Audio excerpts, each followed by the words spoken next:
and Mr. Anil Nair with us.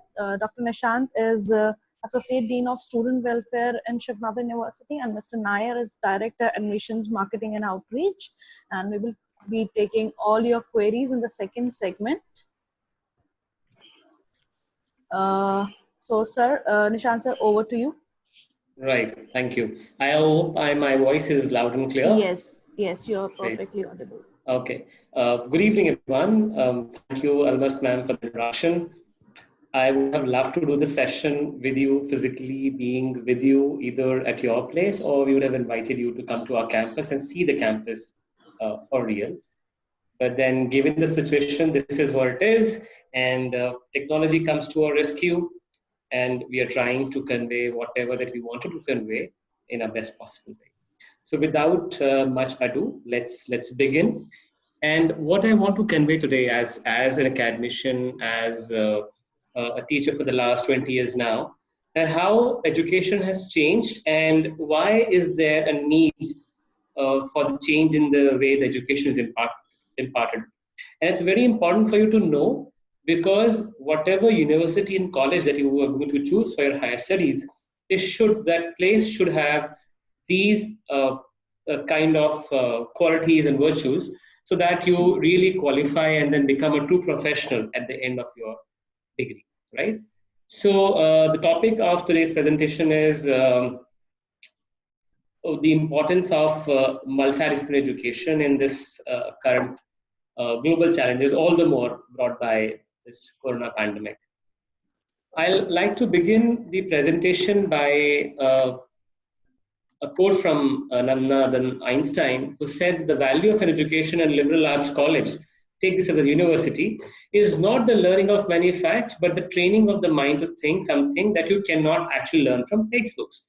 So this was the answer that Einstein gave to a questionnaire when he went to MIT, and he was handed over a questionnaire where he was asked, what is the speed of light? He said, I do not know. Of course, he would have known, he was a great scientist. But then he said that I would not want to examine people on facts that can be learned straight from textbooks.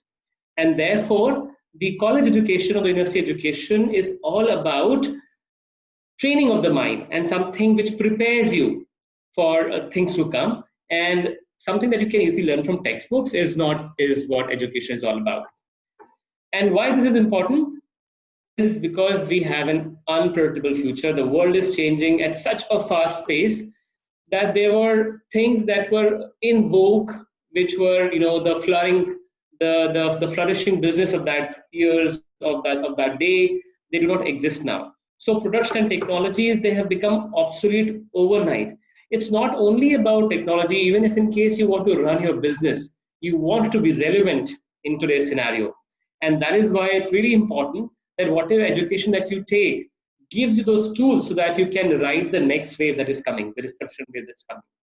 It is said, I'm not quoting the source that I've quoted this particular statement from, that innovation that have happened in the last 20 years, they have not happened in the last 150 years. This is how fast the technology is changing around you. Now, I'll give you a very crude example. Just 15 years back, 20 years back, we had a different way of taking photographs. So we had those cameras when we had the negative roll, which is to go inside, and you never got to see what kind of pictures you've clicked. Only after you clicked like 32, 36 photographs, then you used to go to a photo studio shop to get those rolls developed, and then the hard copies are presented to you. And that business was flourishing like anything, and you could see there were fancy photo studios, propping up, in the market. But that business has gone now. It has completely become, obsolete. So unless and until you knew the pace, you knew the nerve, and where and how the things are changing, and if in case you did not change, your business would have gone obsolete overnight. So therefore, you need to be prepared of what is going to come, and that the answer lies in multidisciplinary education. And how, I'll let you know. So the final answer to this entire unpredictability is problem solving, which has shifted from very specialized to multidisciplinary. Now, if in case you're working in any company for that matter, say if you're working in robotics, now you cannot only say that I'm a mechanical engineer, I know only this part. You need to know what code has gone inside it, you know what circuits have gone inside it. So you need to know a few coding skills, you need to know a few electronics stuff. You also need to know the other image processing techniques too, right? And therefore only then you can give a complete holistic solution to that particular problem. I love to show this cartoon, and it's about a professor or a man saying that all of you present here, you have to go through one type of exam only, and that would define the selection. That everyone has to climb a tree, right? So bizarre to judge everyone on one standard, and that is what the education till now had been doing. We never ever gave preference to one's talent.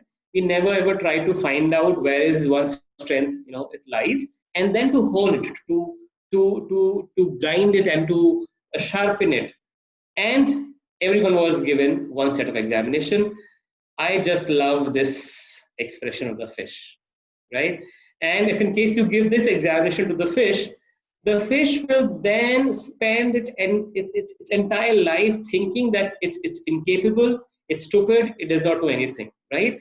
And that is what education has, some kind of few colleges have been doing, indulging this kind of education. When everyone was judged on one parameter, everyone was exposed to only one certain thing, right? This is no more applicable for universities and colleges, which provide a platform of multidisciplinary education, right? So I'll give you a particular problem. You are all the today's generation, which are going to lay the foundation of the future of this world going forward. If you have to fight the problem of global warming, right? So if you could just type in your chat boxes, let me know few things through which you can think that you'll be able to fight global warming. I'll give you 30 seconds. If in case you can quickly write in the chat box and let me know how would you want to tackle this problem of global warming. Can you type in quickly? Just a few answers, 1 or 2 answers should be fine.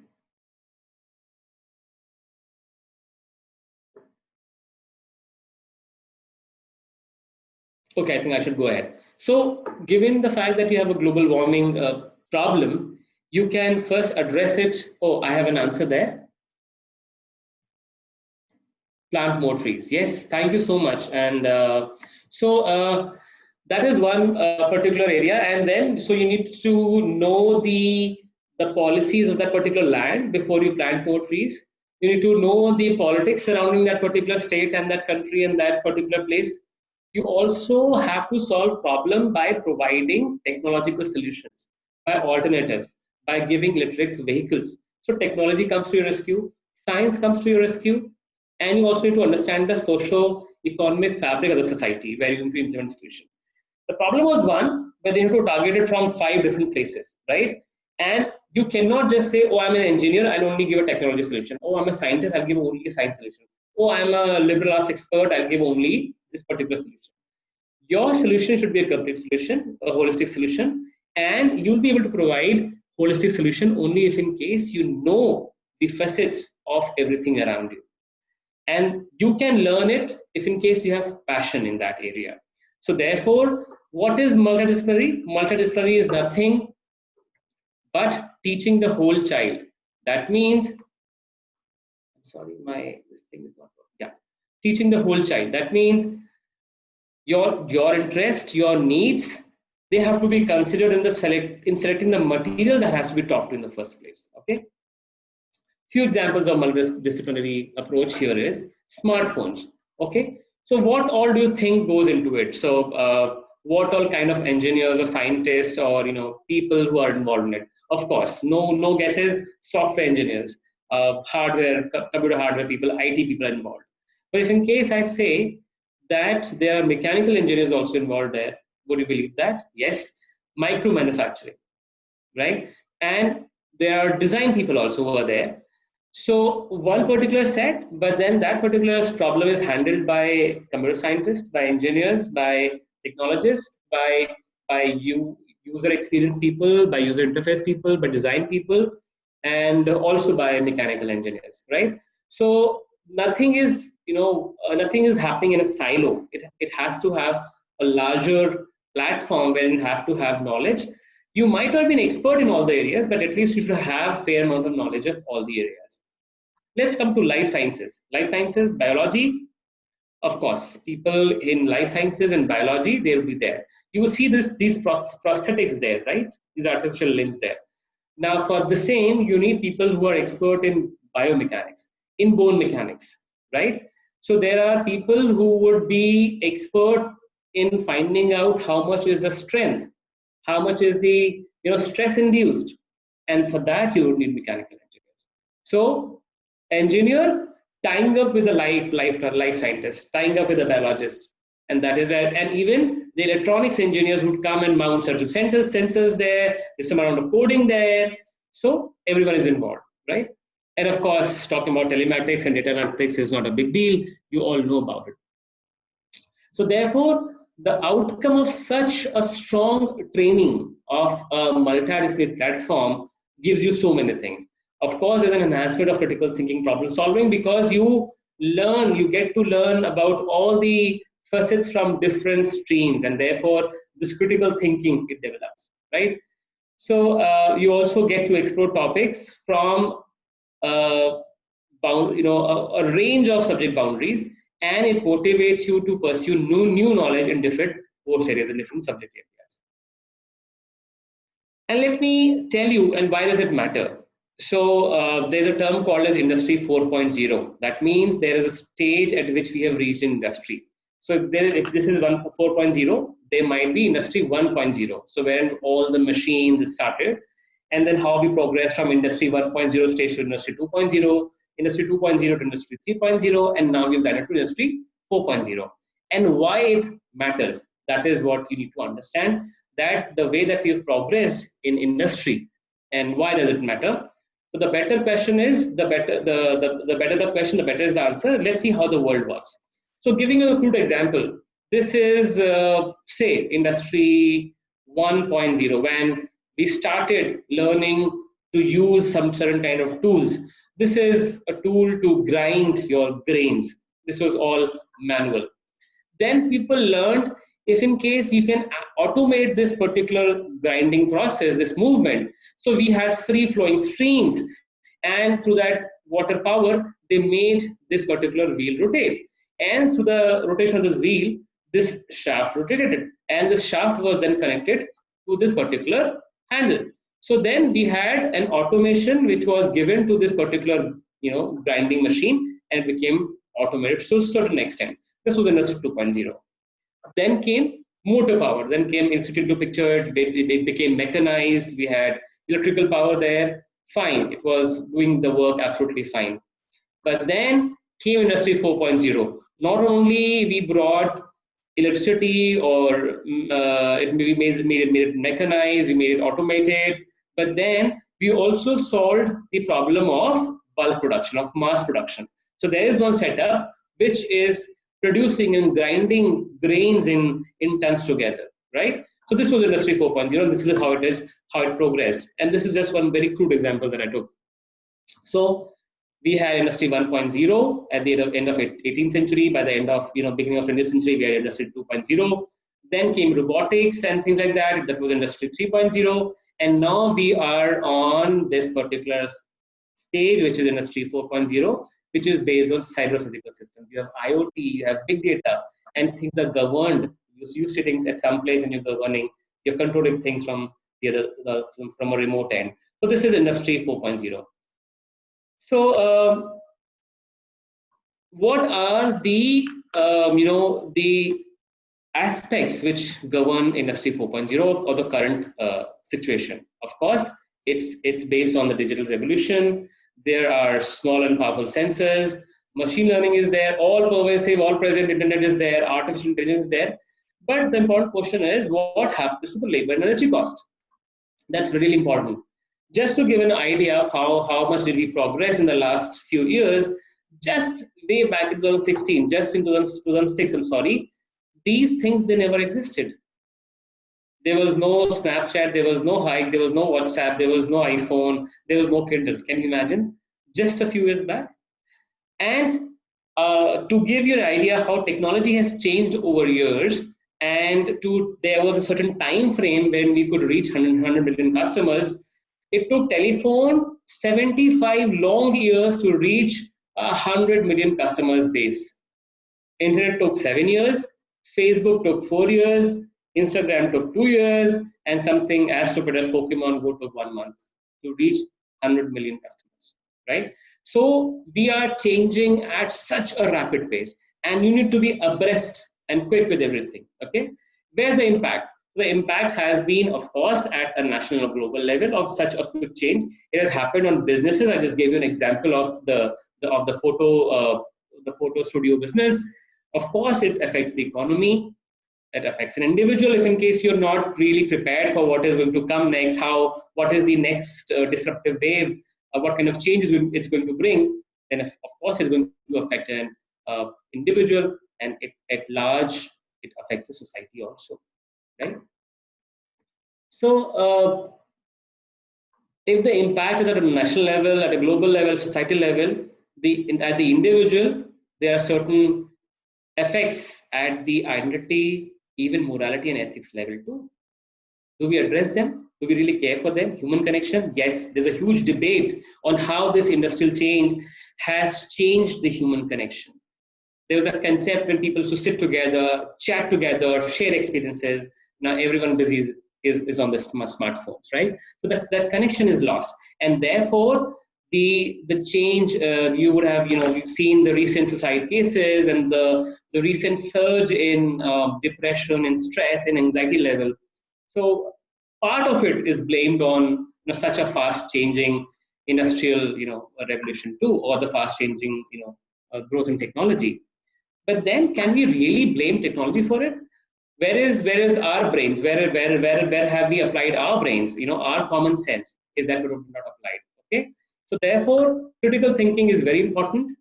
In 2015, we wanted these kind of skill sets in an individual to be successful in his or her job. Now we need these kind of things in 2020, the kind of skills. So apart from the scientific skills, apart from the technology skills that you have, you also need to know how to manage people, how to coordinate with others, emotional intelligence, okay, cognitive flexibility.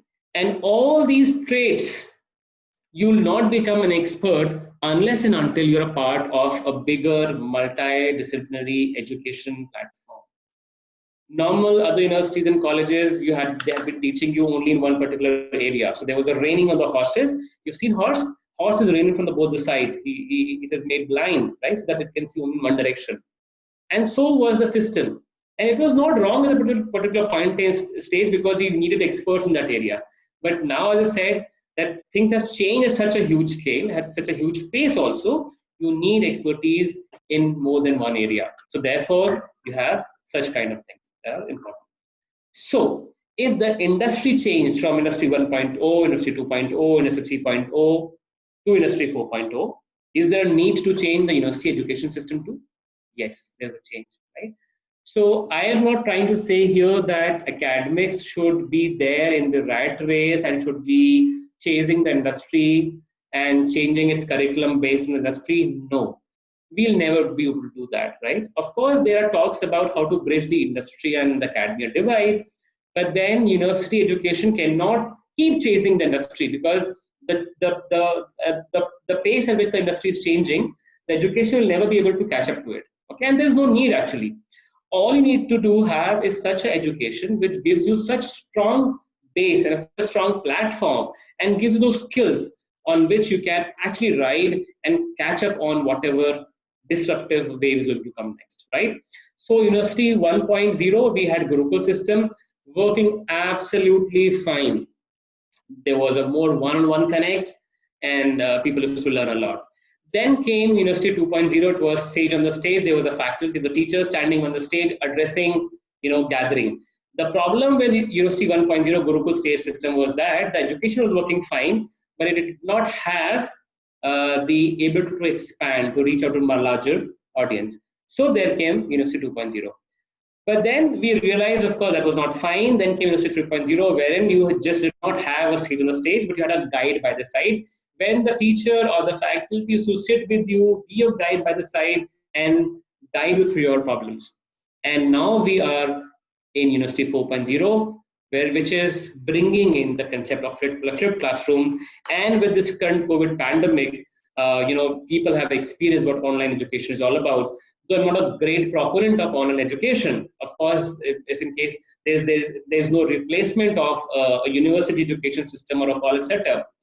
But then, if in case we can involve such good online and technology techniques to teach, that will be a very good thing to do. So flipped classroom concept is teachers, they give their students video lectures, video platforms to study on their own.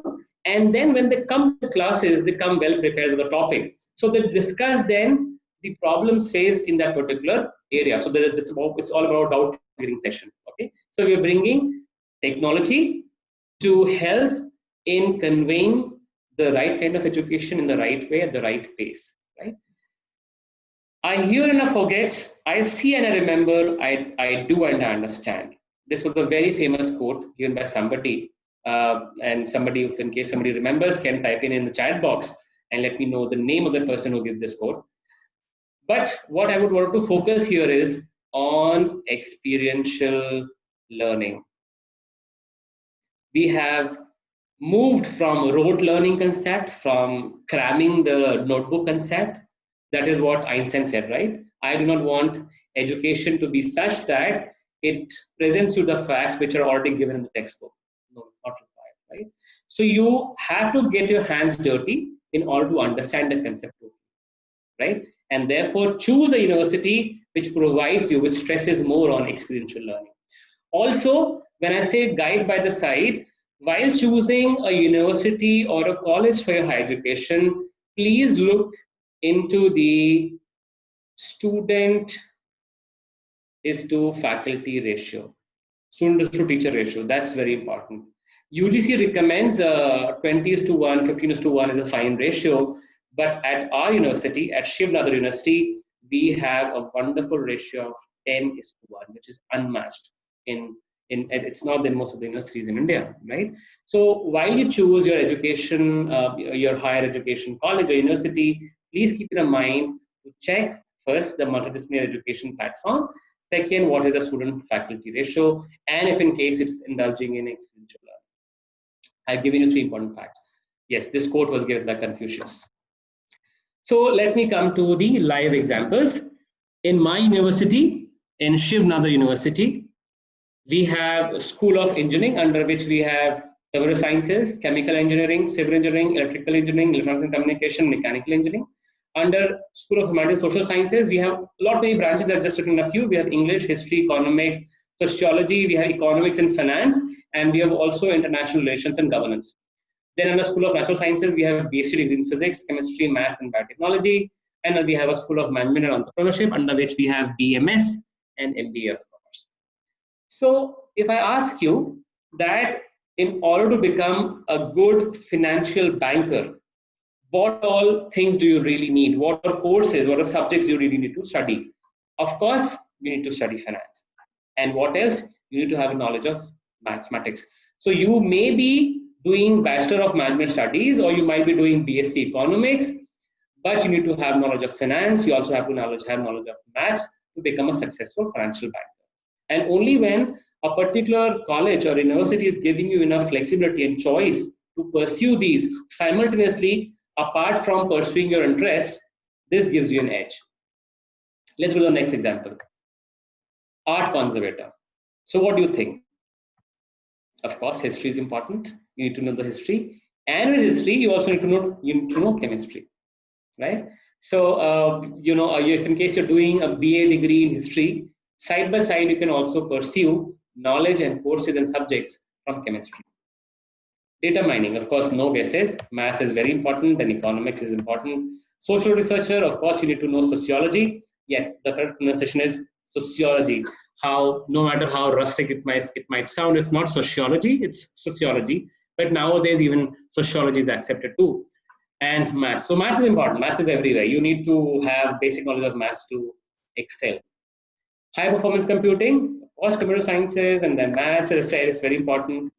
Market study and pricing manager, economics, marketing, supply chain management. Now, supply chain manager, in case you want to become, is one who tracks the procuring of, first it tracks the need. If in case of a need in the market about a particular project or a particular product, then the selection of raw materials, its transport, processing, product development, then it goes on the, and then in the marketing, it goes out in the market, and then it also takes the feedback and then give it back to the system. So if in case there has to be change in the product, it happens. So you need to be aware of the entire supply chain.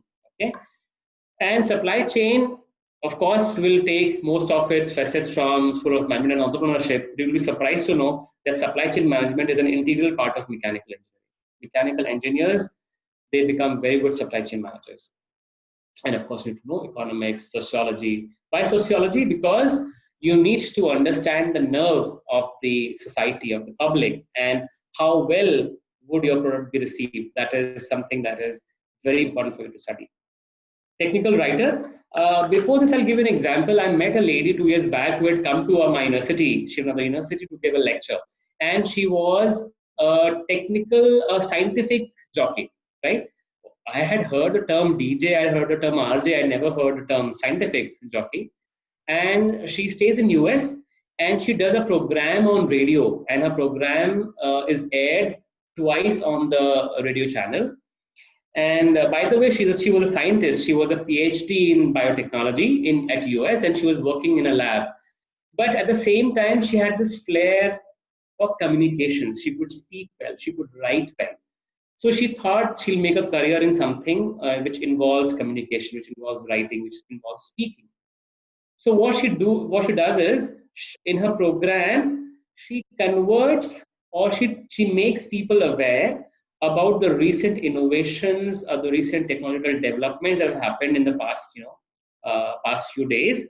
Now, with these scientific experiments, innovations, there are a lot of jargon which the common public understand. So she used to convert those technical jargons, because she herself was a scientist. She could understand, and then convert it into such a simple language that general public can understand that. And then she was earning more in this profile than she was earning as a scientist. Okay. So career options are unlimited. You have to have flair and passion, and the university should give you a platform to hone, to sharpen your passion in that area. So a technical writer, you have to have good background in English, and then it can be electronics and communication. It can be anything. It can be physics. It can be computer science. It can be anything, right? Market research analyst. We have to marketing, economics, and so the bottom line is, you choose the subjects you wish to study. Nobody else dictates you what you need to study. Of course, whatever your passion is, whatever your interest area is, you would be given a chance to develop in that area. Changes happen, mindset changes happen while you're studying in any particular university. After 1 year, you might feel, okay, this was not meant for you, and you want to shift. So the university education should be such that it allows the flexibility to shift and then choose whatever you want to study. And this brings me to this particular, you're taking one course from computer science, you take one course from English, you take one course from economics, and you make your own basket. And why is this important?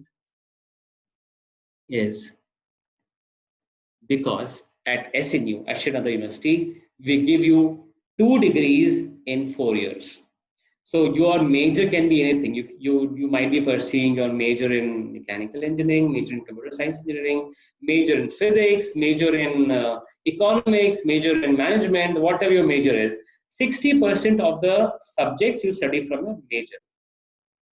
15% of the subjects is up to you. You can take one course from economics, you can take one course from bioinformatics, one course from life sciences, you can take one course from mathematics, one course from English. You can create your own book, you can make your own basket. However, if in case you happen to choose all these subjects, say from one area, say from maths, then you get a second degree, minor in maths or minor in marketing. For some reason, design is also very famous. Minor in design, minor in economics, minor in whatever field that you would want to. Minor in dance, minor in drama, and you want to develop in that area, you can develop it, right? Also, the remaining 25% of the courses or subjects, irrespective of whatever your major and minor are, you have to take courses and subjects from these broad areas: Indian history and society, world history and society, culture and communications, cognition intelligence, technology society, environment and ecology. Why is this important? Because we believe in complete holistic development of an individual. We want to make that individual as a complete informed individual who can make informed choices. And also, when he or she is out in the professional world, he should be able or she should be able to give complete solution to a particular problem. Remember the problem that I gave you, the global warming problem. So there was not only inputs coming from your technology side or science side, there were a lot of inputs that were coming from socio-economic side, from the socio-economic side. So you need to be aware of what all changes are there. And therefore, such kind of an education is a truly multidisciplinary education, and that will give you an edge. You'll be prepared, you'll be a complete individual education. Come pandemic, come corona, come COVID, whatever it might, next wave of technology, disruption of technology might come, but you will be fully prepared to take on, the world and be successful in whatever that you do, right? So I would have to say that once a year, go somewhere you've never been before. This picture that you see is a picture of a real photograph of our indoor sports complex at the university. As I said, we believe in complete holistic development of an individual. And apart from the regular sports outdoor courts that we have basketball court, volleyball court, badminton courts, and then cricket stadium and things like that. We also have a very splendid facility in sports, right? Before I hand over to Mr. Anil Nair, I'll show you 3-4 more slides, and then Mr. Nair would come and explain the admission process. Let me share the slide with you.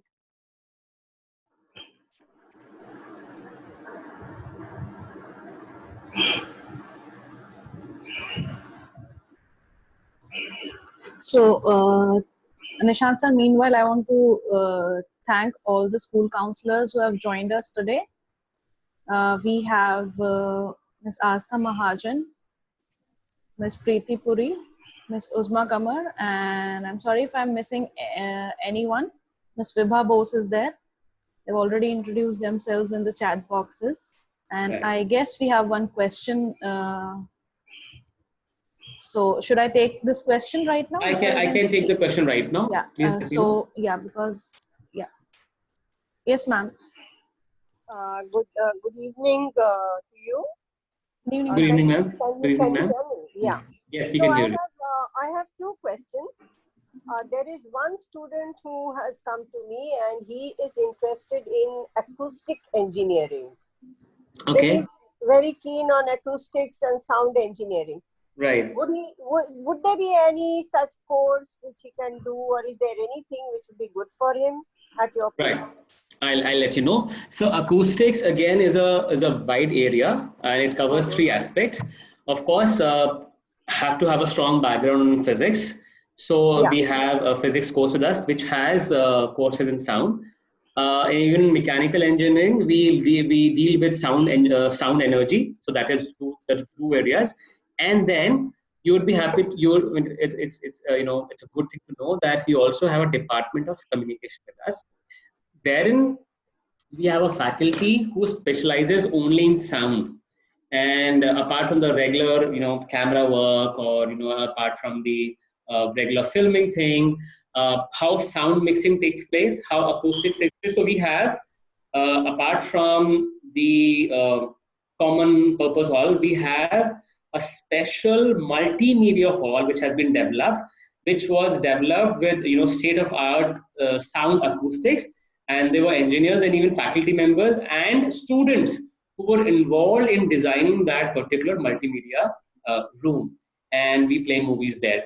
So because I am from mechanical engineering and I'm part of the automotive engineering sector too. When we check an automotive before it goes out in the market, it is there's a very rigorous testing that is being done for those vehicles that have been taken to for acoustic testing also. So for that matter, we have courses in physics, we have courses in communication. We do not have per se acoustic engineering, but then if the student is interested, he can take those relevant courses from physics, from Department of Communications, and from Department of Mechanical Engineering. Create a nice bouquet for himself or herself, and then for his or her masters can go for higher studies specializing only in acoustic engineering, and then he can or she can always show that he has or she has done some relevant basic courses in that particular area. Okay, If that answers your questions. Thanks. There's another question that I have. Right. And this is about a student who's passionate about astrophysics. Okay. Yeah. So what scope would he have at your at Shiv Nadir? Okay. So astro. Again, there's a specialization within physics department. So we do not have a course on astronomy or astrophysics per se. Lot many people at that stage are also confused between aerospace and astronomy. So let me clarify this particular point also, that aerospace is a part of engineering and science both. We have mechanical engineering, electronics and communication engineering, electrical and electronics engineering. Whenever whosoever want to work in the field of aerospace needs to have some knowledge about these courses as well, because while you're working in that particular area, you need communication is a big thing, and then fracture mechanics plays a very important role. Even for astrophysics also, some amount of knowledge of these particular areas are important. However, as I said, we do not have a specific branch in astrophysics, but then within physics department, we do have courses which deals into astrophysics. So the person can take those courses in the physics department. Thank you. Thank you. In the chart that I showed, the UW is university-wide electives. Student is free to choose 15% of the courses from his or her area of interest. Okay. Thank you very much. Sir. Thank you, ma'am. Thank you for your questions. And welcome to all the counselors there. And I must really appreciate that counselors, we all play a very important role in one's life, and students should be indebted for the kind of role that you play. And thank you and welcome to all. Yes, definitely. So yes. Sorry, yes, sir. You have a question, Almas ma'am? Yeah, I saw few questions. So if you want to take these questions right now, you can take, or after Anil sir's presentation, we can take. Alma, we can take these questions right now also. It's not an issue. We can quickly finish, because if there are academic questions, we can take them right now. So one question, Prof, is probably somebody's asking, how accessible are professor? Do they hold office hours for students? Okay, I think that's a very interesting question. Yeah. Okay, great. So I'm a professor here, and I am one of the oldest professors here. Oldest in the sense, not in terms of my age, but my association with this university. And so the question, the student who's asked this question, what do you feel? Am I a friendly teacher, or am I a strict teacher? I think this is from some counselor. Yes, counselor? Karuna Okay. ma'am. Yes. Okay. So Karuna ma'am, at our university, one thing is very good, that first we believe in a philosophy of learning which happens 24/7, and that is why we have a completely residential university. Even if in case you belong to the next town, which is Greater Noida, even then you have to stay inside the campus, because we believe that the learning is continuous. It happens 24/7. And since we have such a rich, multidisciplinary, widespread curriculum, the classes sometimes extend till 6, 8, 9. Few classes start at 9 o'clock. So those communication classes, those camera work and filmmaking classes, they start at 9 o'clock. So the faculty is not only approachable; they're very friendly. There is no strict demarcation or distinction between what a faculty is. You can email us. You can send messages to us. You can call us. I handle the second cap of Dean of Student Affairs, and the students who call me at 2:30, 3:30 in the night, and I take their calls. So so we have a very unique culture wherein there is a lot of openness. Let me to answer that question, I'll bring you to a slide. Before I bring you to that slide, I like to tell you that it gives me sense of pride to tell you all that our university has been chosen as the institution of eminence. This was a scheme that was launched by MHRD, by Government of India, to choose 10 public, 10 private institutions to be given complete autonomy, not only in terms of academics, but also in terms of administration. The list is not yet fully out, but we are one of those institutions. So just adding here, Prof. Nishant, one of the very integral important answer to this also, right now while talking to all of you here, I'm calling from the university itself. I'm a residential here. So what Prof is mentioning here, we take a very small cohort. As he mentioned earlier in his slide, it's very, very focused approach, 1:10, faculty teacher ratio, that's how it goes. So the overall education system is not confined to the walls. It goes beyond the walls. So for an example, a student and a faculty both are together in a gym, or probably they both are playing a badminton, like I also play with a lot of students here, and probably after that they're resting in the cafeteria, there's a discussion happen. So it's not restricted, okay, you can't discuss this. So there are a lot of mentorship happen which is not related to subject. A student probably wanted to apply for higher education in mechanical stream. Probably he would be asking for Nishant, not the subject, but probably asking, sir, I'm probably wanted to do a specialization here. There are 3 universities, which should one I choose? So you're getting a point that it's a very student centric. Okay. So we call our student as an extended family because we all stay in the campus. That's the beauty of the diversity of this campus in terms of residential there. Sorry, I just wanted to add this here. Right. Thank you so much. You answered it all. So that's really nice. Thank you. And yes, solely I was bringing to that point only that we are a comprehensive, multidisciplinary, research-focused, and student-centric university, wherein whatever that is done by the students and for the students. We have, so you can see, we have around 2,200 students, and we have more than 200 faculty members. So this proves the faculty-student ratio also. And this is where I was coming to. We have a very open culture.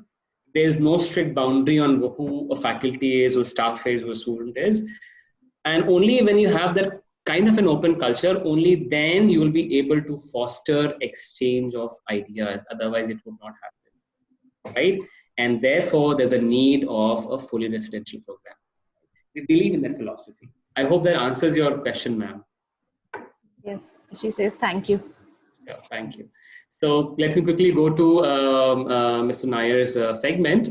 And yes, we'll take all other questions after his session then. Sure. Right. So we have a sprawling green acres, green campus of 286 acres, 30 plus sports facilities.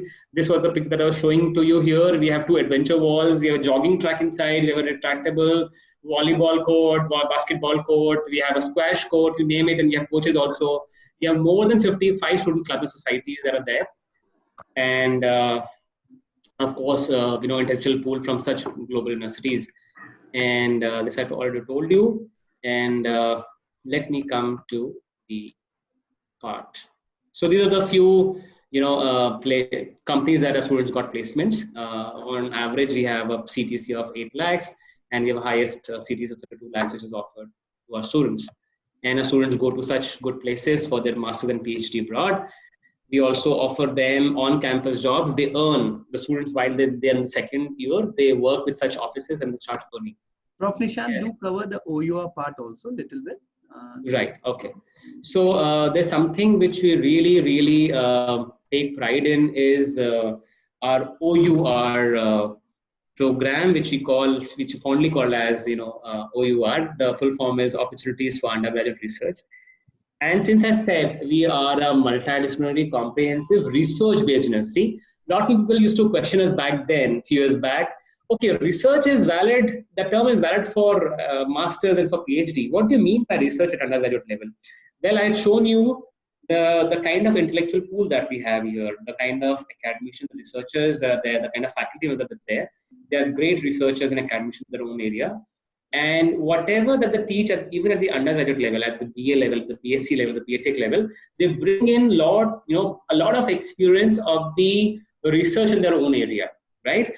And there are students who publish papers in journals of repute at the undergraduate level, which normally masters and PhD levels they struggle to publish papers. Our students have been doing it at undergraduate level. And to foster research further, we have this wonderful program called as OUR program, wherein the student from his or her second year onwards work with a particular faculty for full 1 year and works on a particular problem statement, and at the end of 1 year presents his or her work in that area. And to do that, the university funds the students. So to complete his entire research problem, this is apart from academics. And the students, there's a huge amount of application which comes because you can work only under one particular faculty. And the result has been fantabulous. Over all these years, we have published more than 18 conference papers and publications and 677 journal articles. Right now, 25 crores of extra mural research funding has gone to it, and 198 crores of internal research funding we have given. We just started like a few years back. It's only 8 years, 9 years that we started, and we have reached this particular area. One very important update that I'll give here is a student who published a paper in Nature. He was a student of electrical engineering. He worked with a faculty, a professor of chemistry, to work on batteries. And his paper was published in impact factor of Nature, which is more than 5. So that has what has been a success story so far, right? So let me quickly come to this was the clubs and the student facilities that are there. Lot many, you name it. We have robotics club, we have automotive engineering club, we have dance club, drama club, you name it, and we have it there. And we have the facilities that are there on campus. Now comes the admission process. Mr. Nair will take over from me. Yeah, Prof. So quickly, just to give you a brief here, under the School of Engineering, we have the BTech program for these programs which mentioned here: chemical engineering, civil engineering, computer science engineering, electrical, electronics, electronic and communication, and mechanical engineering. Just to highlight you, prior to this unprecedented year for all of us, we were very unique in taking the students. As we mentioned earlier, our cohort is pretty small in numbers, but very, very scholars we take it. Since it's a university envisaged to take and work out with brighter minds, give them a conducive environment, and they should have an inquisitiveness in terms of critical thinking and problem solving. That's the whole idea behind it. So we make sure that the conceptual knowledge of the student has to be pretty clear. Okay. And over the last period of time, we have seen some students scoring almost 10 on 10 CGPA. I'm not going to name the boards and all, but unfortunately, they're not able to clear our own process of tests. So prior to this year, we had a very simple rule. We used to take the weightage of our examination, which is a 3-hour test, and the weightage of board marks. That's what we used to take. We used to run a merit list, and accordingly, we used to roll out offer. But this year was quite unprecedented. So we had introduced, more routes for admissions. We know when the test happened. The first route was that we introduced was this year for engineering was the JEE mains. So any student who's scoring more than or greater than 80 percentile is eligible for a direct offer. We do not want to give stress to student again because of this all unprecedented time. So we were rolling out offer as per the cutoff decided by respective departments. So let's say chemical engineering has some cutoff. Accordingly, we have rolled out offer. The second option, what we had is basically the SAT, which is the college board SAT, and interview. So any students having score, 1300 and above, especially in engineering, that's a cutoff come up, and math score also in the internal cutoff. They've been shortlisted, and shortlisted candidates is called for interview. The reason being, in the SAT normal generic, they doesn't have the, check for physics and all. So the interview is basically taken to make a parity with the JEE exam here. The option 3, which I mentioned earlier, was our historical way of selecting the bright student, was our SNU SAT APT test. Now this test is a 3-hour test where SNU SAT is a pretty aptitude based, and it's like a scholastic aptitude test for 3 hours, 2 hours basically, which takes the quant and all, abstract reasoning, all of 10th level. The whole idea behind that, we wanted the same category of students because, as we said, we really emphasize on the student choice for program. So it enables student to do a multidisciplinary program. Like we have a very unique, a student of a mechanical engineering doing a minor in design, a student of mechanical engineering doing a minor in dance, okay, from the fine arts and all like that. So this 3-hour test is here. Now, in terms of application and all, you see, this is broader. We have a link where you go and apply. The only criteria we kept it mandatory was minimum. Each student has to score PCM 70% in their grade 12. Now, this is for CBSE and IC board. We are on the website, respective state board has a different cutoff for them. And it may be little up and down depending upon the board. The tuition fees is very clear here. It's payable every year. It's 1,50,000 is the tuition fees across 4 years, which amount to 6 lakh. A lot of people have come back and asked, like, your fees is, in fact, our fees is lesser than the IITs, BITS Pilani, and some of the renowned peer level private institute. Why? This is a pure, lot of university claim to be a philanthropic initiative or not for profit. No, that's not very clear. So if you see the fees, as I mentioned, you lesser than IITs, pretty clear. The whole idea about it that we have to make it very, very generous, and depending upon the student background and all, we have scholarship also, which I'll cover later. Now, rest is, as we said, it's a residential campus. Staying at the campus is mandatory. So this is the hostel fees. So hostel fees, when I say it's 98,750, the mess fees, which is a vegetarian meal, including you see here, which covers your breakfast, lunch, snacks, everything, 41,000. And then the laundry and other facility also included here and all. So this is basically for 1 year. And if you see the overall expense which comes, it's 5,75,000. So it's the total fee of paying is 6 lakh for tuition, 575 this. Addition to this is 25,000 is your security deposit and 25,000 is your admission fee. That's the total for this. Now next come to the School of Natural Sciences. What we have, it's BSc research programs. As you see very clearly, all our programs are mentioned here is research, and all our programs, is a 4-year degree program. So BSc research in biotechnology, chemistry, mathematics, and physics. Again, the options are 3 here, same as JEE, 80 percentile, but here we have an interview. Again, as I said, because we require different subject levels and all, so there is an interview here. As I mentioned, somebody wants to go for BSc chemistry, he might have given physics, but chemistry is mandatory. They have to be taken for interview. The process is same. The option 2 is again SNU SAT APT plus interview again here as compared to there. And shortlisted candidate who do well, they have been called for interviews, and accordingly shortlisted candidate will be rolled out offer. Next is the SAT interview base, which I told College Board. Again, the candidates with the minimum cutoff, they would be called for an interview, and the final selection is based on both the performance. The eligibility criteria remains same for board, but instead of PCM, it would be 70% aggregate. It's all subjects basically, minus the non-education subject like physical education is minus. Tuition fees here you see is 50,000 per year, comprises to 4 years is 2 lakh, and rest all fees remain same.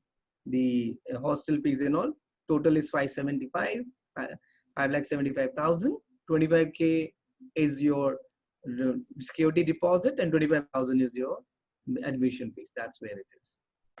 Next, we have School of Humanities and Social Sciences, again BA research program in English, history, sociology, and international relationship and all. We have recently introduced, like if you see, we have BSc research program under School of Humanities and Science, Social Sciences. Reason being, our economics program has been designed in such a way where it's a bit heavy on maths. And we use even the very latest and advanced stats labs also for maths and statistical data. And that's the reason it's been called as a BSc research and program. We also introduced this year a program which falls in both School of Entrepreneurship and Management and School of Humanity and Social Sciences together. It's called, this program you see, Economics and Finance. We really received overwhelming response for this new program since we just launched it. Again, the admission process remains very clear. Option 1, SNU SAT APT plus interview. And option 2 is again College Board SAT and interview. These are the 2 options to come for humanities and sciences. But both the route a candidate has to appear for an interview. That's where. The eligibility minimum criteria remains same. The fees is exactly the same. If you see 50,000 per year payable tuition fees. Then all 4 year put together would be 2 lakh. The hostel fees and the security and admission fees remain same. The only difference is the program mentioned here is economics and finance. Here have additional fees, which would be at par with the School of Management and Entrepreneurship, which is here. So there are two programs, as I mentioned here. One is Bachelor of Management Studies, 4-year program. And again, economics and finance, which we mentioned here, BSc 1. The routes are pretty same, option 1 and option 2, which I mentioned earlier. Eligibility criteria for 12th remains same, aggregate marks here. The tuition fees is slightly different than SHSS program, which is instead of 50,000, it is 1 lakh payable. So it becomes 4 lakh total for 4 years. Rest all fees remains the same here. You can get all the details as mentioned in the link here, ugapplication.snu.edu.in. Undergraduate forms. You can actually check and apply link and see more details there in terms of scholarship. Prof, we can move to the next slides. Yes, giving you a little bit insight because a lot of people have a query how the test. So the test which I mentioned, our internal in-house test, the 3 hours test, the 2 hour which I mentioned, the scholastic, it's divided into these sections. It's verbal reasoning, quantitative ability, abstract reasoning, and essay. We have mentioned the duration. That's a total overall 2 hours which covers up and on.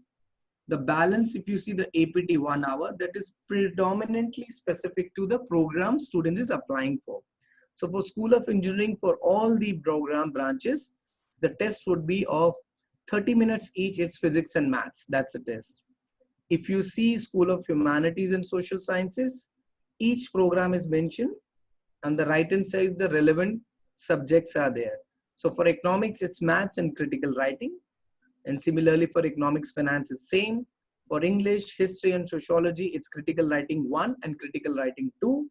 That means it's 30 minutes. Let me explain quickly on critical writing. Critical writing is nothing, it's basically a topic would be given to a candidate and he or she has to write on that topic.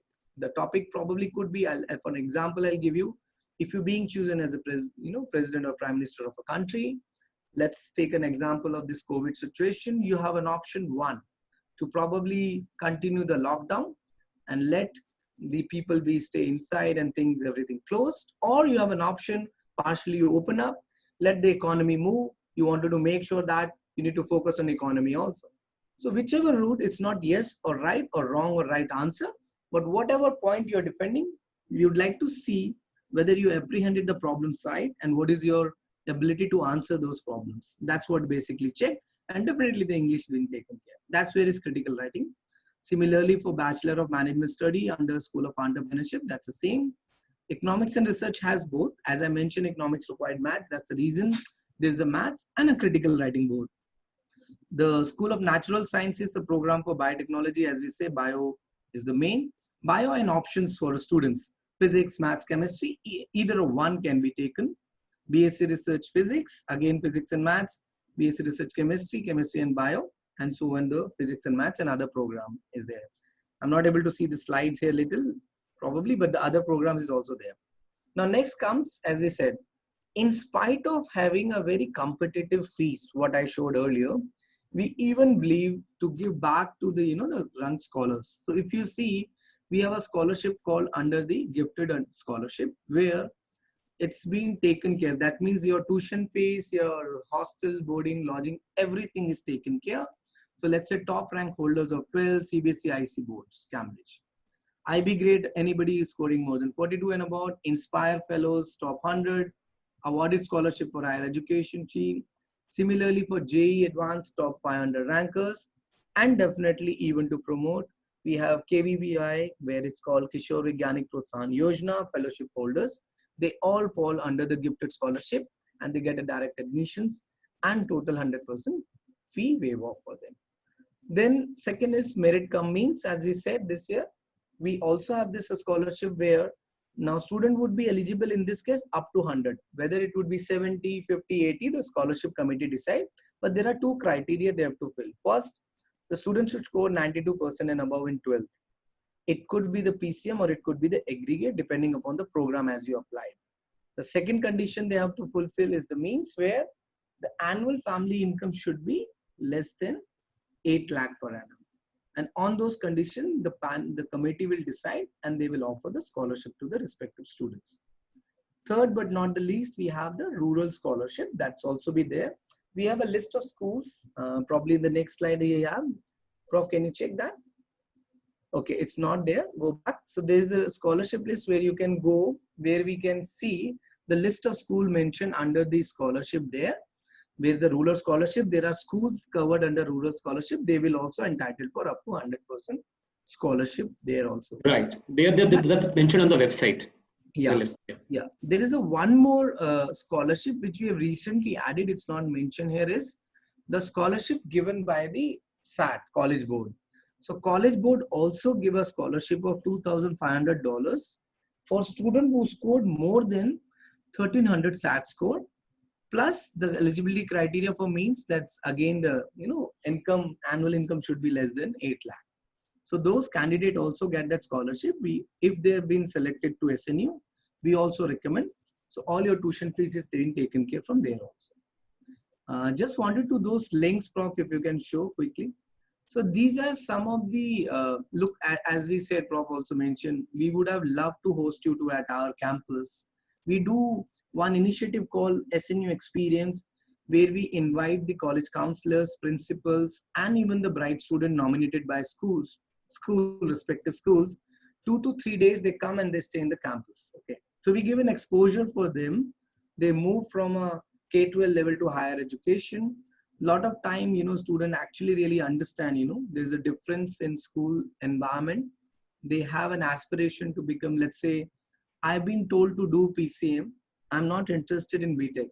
I'm more interested in physics, but that's really worth or not. So a lot of time the student comes, the session is being taken by our, students and professors. So we really talk heart to heart, where we explain, guide the student what is good for them and all. So it's like that they know where that they're moving on. So all these small videos sometimes help you to expose and give you the holistic environment of university, probably talking about major and minor, like Arohi, if you see, she's a BTech computer science engineering student, major. Minor, she has done BMS, which is Bachelor of Management Studies. And she got actually into Rose School of Management because of her performance in the minor itself. And so many so forth. You can see our formal YouTube channel also. So that's in a nutshell. There are a lot to talk about. Like if you allow us, we can talk in length since cow goes home. But yes, at the paucity of time, I would like to pause here and we'll open the forum for any specific question what we have right now. Thank you, Anil sir. That was a very thorough presentation from you. So we'll just take on from where we left. So we had this question from Swapna Soni. She says, do you have any psychology related fields? My daughter wants to pursue psychology and move on to be a dance therapist. Do you have a psychology option? So as of now, we don't have a particular program which says BA psychology, but we do have, as we mentioned, BA research sociology. Plus, as an added advantage, we have a program probably psychology covered. Reason being, I'll tell you, all the program which has been started in university at our place, it's basically worked for 2 years. So for an example, if I'm launching this economics and finance right now, the faculty for economics and finance would be onboarded a year before. So please understand, they do all the research, program has been well curated, industry expertise has been taken, and we have a very practical exposure to each program. So you might ask a simple example in history, what would be practical? Our history program is entirely differently taught. And we are the first university I can take proudly that history has a lab. The whole focus is toward the archaeological approach. The physical facet, they go to the all monuments and archaeology. They study history through that angle. Similarly, for psychology, we might have a program. But yes, as a therapist is talking, I've given an example. If Prof. Nishant, if you correct me, it was Bhargavi. Who's right, Bhargavi Gopalan. Gopalan. Yeah. She's done a mechanical, probably Prof can add it up. Her minor was in dance from performing arts and all. And today her designation is, I think I'm into education field for more than 25 years, never heard. It's called Creative Dance Movement Specialist in Dance Science. So you understand, so that can be taken by a student here and all. And probably Prof can say Her white paper she posted got applause, Right. It's on dance science only. Exactly. So Bhargavi Gopalan, though being an engineering student, did a minor in dance and then went ahead to do her master also in dance. While she was doing her undergraduate engineering here, she also went to US to Phoenix to present a paper, and she won the best poster presentation award at that point in time. And as Mr. Nair mentioned that she is what she is now. I'll give you one more example. There's another student called as Niharika Kasturi. She was also an engineering student and did her minor in dance, did her master's also in dance, and now she has her own Natya Mandapam. And she's also a teacher at the schools now. And her the subject that she teaches is about teaching pedagogy through dance. So again, this is how dance movements and things like that affects one's psychology, and then also impacts better delivery of teaching and also better understanding. Thank you, sir. So we have one question from Ms. Rita Singh. She is counselor at Sarla Birla Academy, Bangalore. She wants to know what is the admission criteria for mechanical engineering. If you can explain it once. Okay, so let me repeat and highlight. At present, at this year, our admission criteria, as I told, if a candidate has given the JEE January program and he or she has more than 80 percentile score, okay, they could have applied. But right now, if you ask me, the admission through the JEE, it's already been closed. We closed at 30th June. Okay, we started actually this year early at 25th of January, but that was a route. The second route, which I told you, if the candidate has given a college board SAT score, that they could have written and apply, and there would be an interview. If they are cut off, they made it to cut off. The third route was basically is the SNU SAT APT route, where we conduct this test. Actually, I missed also saying that all this test, what we are talking about, is conducted right now, remotely proctored test. So there's an artificial, intelligence plus algorithm has been inbuilt. So let's say I'm talking to you, you can see my face. There is a proctor who's seeing you. If at all I'm trying to look left, right, it's been taken care of that to maintain the sanctity of the overall examination. So student can give that test, and as per the test, we create the merit list. That's also one route to student to come and apply. That's how it is. But while speaking to you, I'm saying, unfortunately, for some of the candidates who want to apply now, we are almost through with our seats in most of the major programs, including, I think, for mechanical engineering also. The available program would be there right now. If you go and apply, it's basically right now in civil and chemical right now for this year. Thank you, sir. So Ms. Asa Mahan wants to know which is the most demanding course at your university. Okay, so like there are, Prof can also talk about this. I'm talking from Prof. You can tell. I'll tell probably the marketing perspective. You can tell. Okay, so as a faculty, as an academician, what I feel is, if in case a student is interested in a particular program, that becomes the most demanding program for him or her. And as a faculty, I would not want to play on those lines by saying this program is more demanding. Every program is for that matter is really, really important at SNU. And every program is given that kind of thrust and propulsion and momentum, and people in all branches they really, really do well. So that totally depends upon. Yeah, just to tell as a Prof said, I'll give you a very holistic environment. So look, we have students who have left NIT Trichy, who left BITS Pilani and joined us. Okay. More than a program, let me tell you very honestly, okay, and because a lot of time as an admission director, I get queries where parents says, our kid plays a lot of video games, he's very good in that and all, give them computer science engineering. That's a trend people follow. It's not about that, let me tell you first, okay. Like we have the Central University, nobody can take that credit away from the IITs, which has more than 5 decades and all, everything.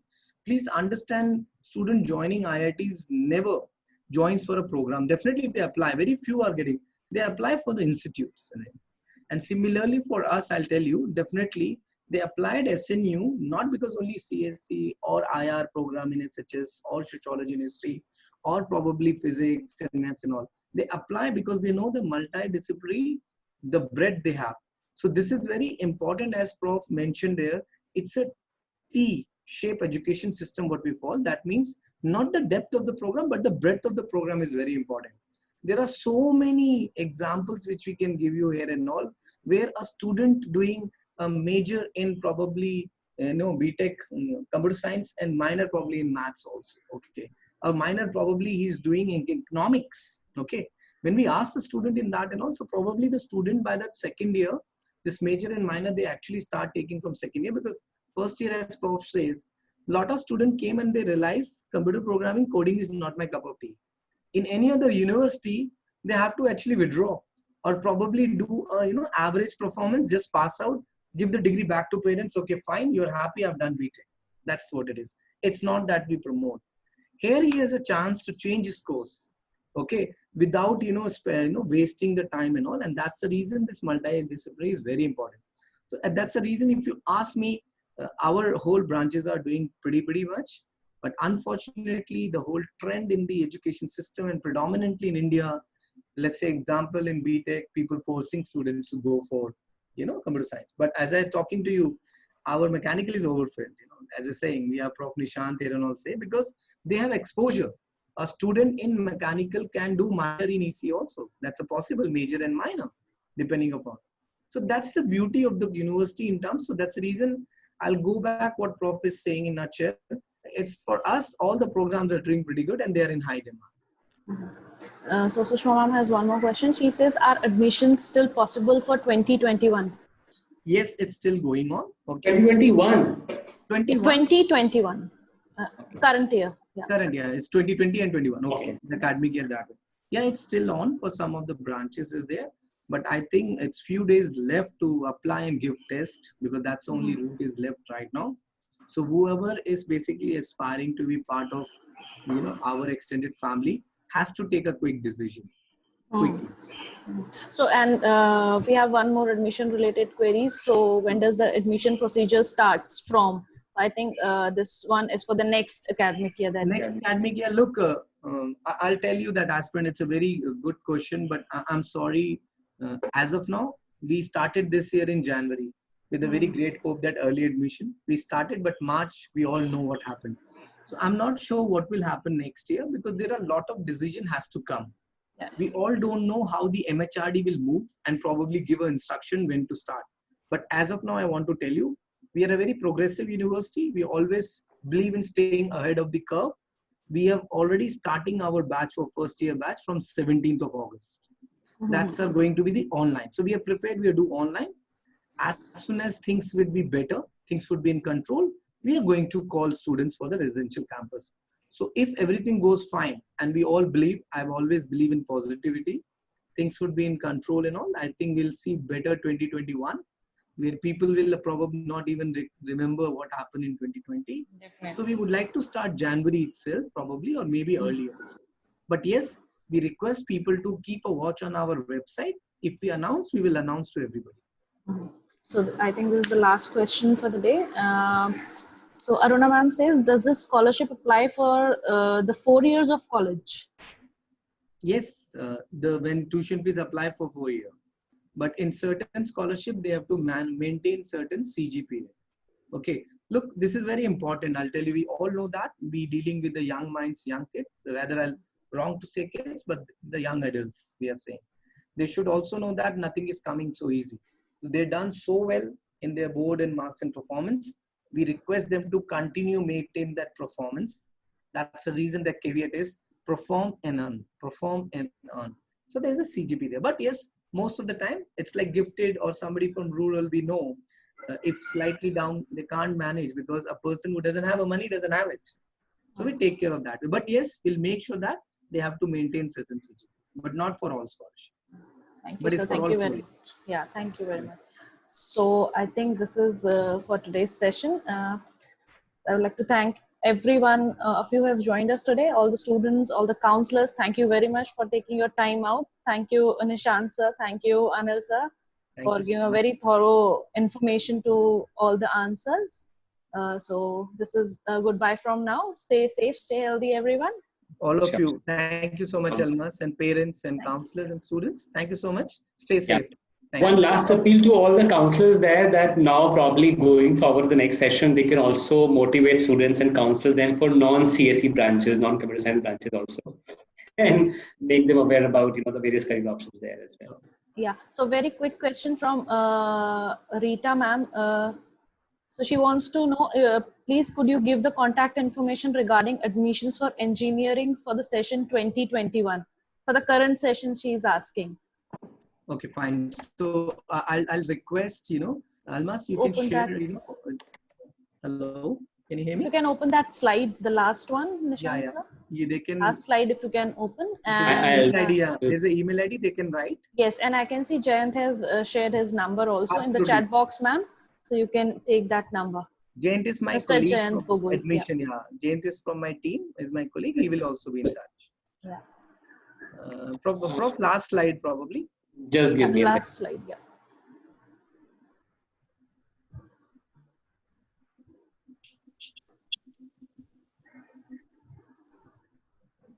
Go up. These are hidden ones. Yep. Yes. Yeah, this one. So this ma'am, if you can take the screenshot of this. Yeah. admissions@snu.edu. There we can actually help you out.